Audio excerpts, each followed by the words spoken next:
Welcome to another McSoss video. My name is Paul. This is Ian. And today we're going to talk a little The Strain, the FX series. And I don't think The Strain has gotten enough hype. The Strain is a cool fucking series. Yeah. I'm coming to it late, just from watching advertisements on FX for a couple of years. I'm like, oh man, this crazy, creepy horror thing. It seems like it would be something that I'd be into, but I couldn't find any place to watch it. I finally got Hulu, so now I'm catching up on season 1 and going through the 4 seasons. It's on the 4th season, right? Yeah. This is going to be a generally spoiler-free episode because you've only watched the first 9. Yeah. The first 9 episodes. I'm completely caught up to the 4th and final season. I think they're on episode 4 or 5. So when I started watching it right away. Mm-hmm. I heard about the books. Guillermo del Toro co-wrote the books with someone whose name I should know, but he's not as famous as Guillermo del Toro, so I don't know it. And they co-wrote the series of books. A guy that I work with was big fans of them. So when I saw they were making a series, I was like, oh, well, this is going to be a lot easier to digest than like picking up like another book to try to read along with all the other shit that I'm trying to do at any given time. But yeah, it's been really cool, and there's a lot of really cool stuff like between FX and Stars and AMC, and I think I think The Strain should probably be mentioned a little more in talks with some of the cool breakout shows that those networks have had. Yeah, I kind of think this is something. It's something completely different. Yeah, it's in the vein of horror, like The Walking Dead, or Fear the Walking Dead, something like that. They're trying to capitalize a little bit on that horror brand, and to me, it seems, and honestly, like I'm having more of a reaction to this than I do with the zombie stuff. It always feels like, and I know there are seasons of Rick and his crew getting captured and killed by zombies. But these vampires seem a little more scary, a little more difficult to evade than some slow walking, basically gushy pudding zombies. Like, I always feel like, given the chance, I could like outrun a zombie. But these Strain vampires they're not your traditional sexy vampire. They have. And you should be happy about that after broody, sympathetic Dracula from Castlevania from Netflix. Welcome to Vampire Chat with Paul and Ian. Strain vampires are bad guys. They're just bad guys. Horrific bad guys. They have, your traditional vampire just has the teeth going on. They suck your blood this way. Strain vampires kind of have a tongue that explodes from their mouth and latches onto you with the vicious fangs, and it's the effects in the show are really good, and they're super gross because they wind up. You've gone to the part where they cut one of them open. Yeah, I think I've seen an autopsy. You see the autopsy, and they have this giant tongue that's yay big that comes out of their mouth with this thing on the end, and it comes out. It grabs someone's neck, and then you just see it pulsating and pumping the blood out of the person. And it has little flaps. It has little double tongue flaps on the side that go back and forth, and it's revolting. Yeah, and they do the autopsy, and they pull the whole tongue mechanism out of the body, and it's just this big long dildo tongue looking thing. It's super gross. I don't know where Del Toro and his co-writer came up with this, but it's fucking disgusting. Del Toro, have you ever seen his sketchbook? He has sketchbooks that he's published and put stuff on. Oh my god, it's nightmare fuel. It's terrible. No wonder he has all this crazy stuff, because it's just the things that he has to get out of his head are nuts. His visions are so cool looking. I like his style. I like what he does. It reminds me of Mike Mignola Hellboy stuff. That those kinds of just really kind of gross. There's a certain biology that Mignola and Del Toro use in their characters, that they have a fleshy realism.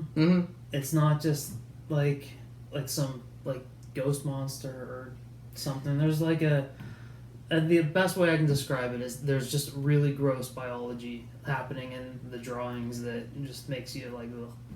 Well, they feel so thought out that you can have an autopsy of a vampire and think that that growth is an actual thing that took some time, that he really thought about how it biologically would work. So, and they explain it in the show as to how like when one of the strigoi, as they're called, which is an old Eastern European word for vampire.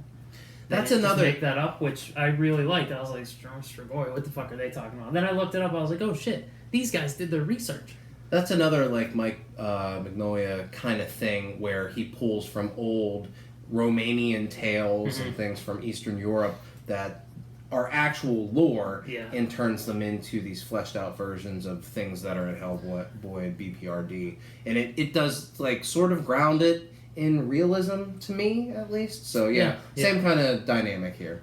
So the strigoi and the strain, when like their blood is filled with these little worms. Disgusting, by the way. More super grossness. So then like the worms, if the worms like get into a cut or they like get into your eye or your mouth, then you're gonna become one of them. Yeah. And it's super gross, but they take you through the progression of like how your body's biology changes and becomes like the big tongue monster, and it's really thought out. I appreciate that. It's also really gross. Yeah, it's not like overnight kind of vampirism thing where you get, as you're having sex with some sexy vampire, you get bit, and then instantly you're a vampire. You have longer teeth, but you just want to wear some extra suntan lotion and. And this isn't Robert Pattinson. No. In the strain. They're disgusting. And they're like a nice mix of what we like about vampires and what we like about zombies. Yeah. Yeah. Because they do become like they are zombie-esque. But they're not looking for they like kind of shamble along, but they're also strong, they can run, they can climb things. So they're a way of getting like zombies kind of bore me because, like, unless, like, I'm gonna outrun any traditional zombie, but I feel like when they do something like 28 Days Later or World War Z, when they have the fast-running zombies, it just feels like, well, how do we make these things more threatening? Right. It feels cheap. It doesn't feel like that's actually what zombies are.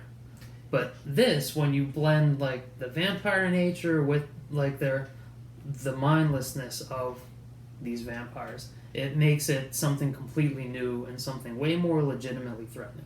And they say in the show that they also kind of start learning. Like, these are basically like vampire infants, so they don't really, they're just reacting to the world around them and lashing out, but eventually they learn and they become a little more intelligent, and they start using tools to try to break into different hideouts and things like that. So it's a pretty interesting take, and they do also use it from the point of view as the show title, The Strain. It is thought of as a outbreak of some kind of virus, and the main character, Cory Soul, who's the main character, sort of from Good Weather. Good old F.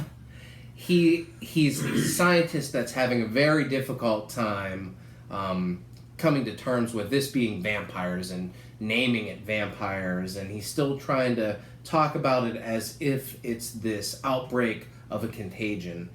From where I'm sitting at in my viewing. Another super creepy side effect to these vampires is that when you turn, you lose your humanity, but you lose it slowly. You lose your humanity, your mind, but you hold on to like the most important things. So once you turn, the first thing you attack is like the closest thing to you, like the most important thing to you. So when people are getting bit and then they become vampires, then like they go after their kids, they go after their wives, like the closest people to them. Yeah, and it adds another layer of like, it's like how messed up becoming strigoi is. Yeah. It's for me, it was a little difficult to put together the. Is Abraham is the he's Abraham Satrakian. He's an old-time vampire hunter. Came in contact with him back in World War II when he was in the concentration camps. He's essentially the Van Helsing of this story. And I had a difficult time putting together that he was a hero because that actor plays Walder Frey in Game of Thrones, a notorious piece of shit. He also played Argus Filch in the Harry Potter series. Ah. Who was a little more comedic piece of shit. That's how I like my pieces of shit. Funny. And so, like, I really like the characters in this show. Mm-hmm. It's something that that The Walking Dead didn't keep up with me enough with, and this isn't a real like one-to-one comparison because they're different shows. The pacing's told differently, but like there are seasons of The Walking Dead that I hate, and even now, like I still watch it, but I'm not invested in any of the Walking Dead characters. When I'm invested in Negan more than the good guys, like I think that's a problem.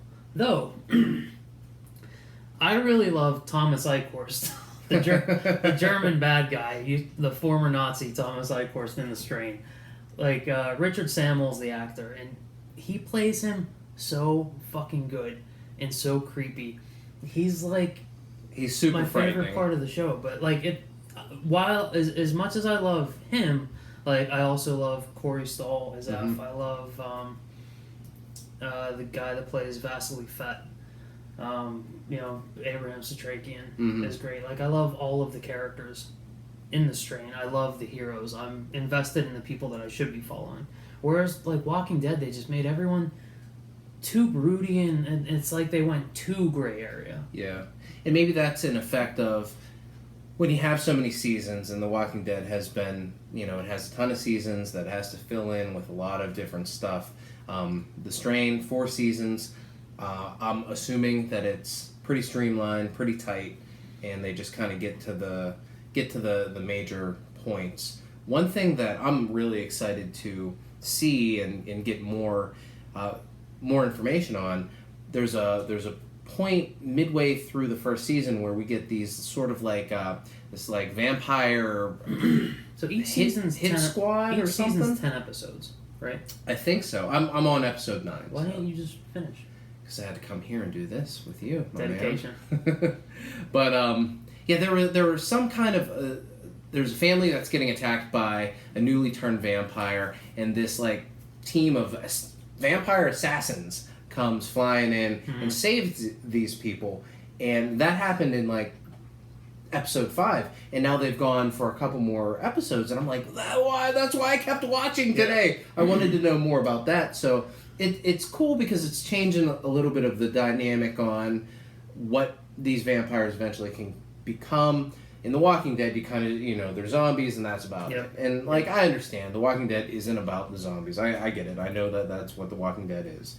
But it's still cool to see different turns on the antagonist, creature that's happening in the show. Yeah, it gives the show a lot more depth. Seeing because for the first so many episodes, it's Strigoi the bad guys. Yeah. But then you see this different sect of them. They're like, oh, well, what's like this is something different. There's a lot more dimension. Yeah.